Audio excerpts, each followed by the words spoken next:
পশ্চিম মায়ং পঞ্চায়তৰ 30 গৰাকী কংগ্ৰেছ কৰ্মীয়ে আহি আমাৰ দলত যোগদান কৰিলে। আসলতে প্ৰায় 2 মাহ ধৰি তেখেতলোকে আমাৰ লগত যোগাযোগ কৰি আছিলে। মই বিভিন্ন কামৰ ব্যস্ততাৰ বাবে সময় দিব পৰা নাছিলোঁ। আজি যোগদান কৰিবলৈ তেখেতলোক অহাত অত্যন্ত সুখী হৈছোঁ আৰু তেখেতলোক নিজ নিজ অঞ্চলত যথেষ্ট শক্তিশালী আৰু বহুদিন বহু কষ্টৰ মাজতো কংগ্ৰেছ দল ত্যাগ কৰা নাছিলে। কিন্তু এতিয়া কংগ্ৰেছ দলৰ কাৰ্য প্ৰণালীত তেখেতলোক অতিষ্ঠ হৈছে আৰু সেইকাৰণে বিজেপি দলত আহি যোগদান কৰিছে। মই কাৰোবাৰ ঘৰত বহি যোগদান কৰিবলৈ নাযাওঁ।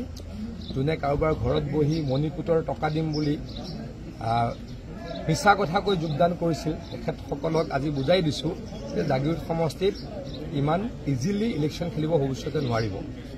এই যোৱাবাৰ অহংকাৰ কৰা নাই। কোনোবা জিকিছে লাহৰীঘাটৰ ভোটত আৰু হিঙৰ ভোটত, ৰূপহীৰ ভোটত কোনোবা জিকিছে, চামগুৰিৰ ভোটত কোনোবা জিকিছে, কিন্তু জাগিৰোডত অতি বেয়াকৈ ধাৰাসায়ী হৈছে। ৭৭,০০০ ভোটত জাগিৰোডত হাৰিছিল। তেতিয়াৰ পৰা এগৰাকী ব্যক্তিৰ মোৰ ওপৰত হিংসা। কিয় জাগিৰোডত ৭০,০০০ ভোটত হাৰিল? গতিকে সেইগৰাকী ব্যক্তিক ক'ব খুজিছোঁ যে গড় হত্যা আপুনি ৰোধ কৰিব নোৱাৰিলে। আপোনাৰ বিৰুদ্ধে প্ৰসন্ন তুৰুঙৰ হত্যাৰ অভিযোগ আছে। আপোনাৰ দিনত আপুনি যেতিয়া শক্তিমন্ত্ৰী আছিল, আপুনি য'ত হাৰি পেলাই নগাঁৱলৈকে পলাবলৈ বাধ্য হ'ল, সেই মাৰ্ঘেৰিটা সমষ্টিত মই সচক্ষুৰে দেখিছিলোঁ যে ইলেক্ট্ৰিক পোষ্ট নাছিল আপুনি শক্তিমন্ত্ৰী থকাৰ সময়ত, তেতিয়া বাঁহৰ খুঁটা আছিল। গতিকে আপুনি এগৰাকী ব্যৰ্থ মন্ত্ৰী, ব্যৰ্থ বিধায়ক, ব্যৰ্থ সাংসদ।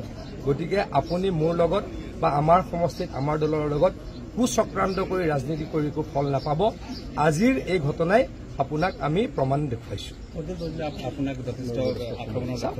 মই কোৰ্টত কেছ দিছোঁ, আকৌ দিম।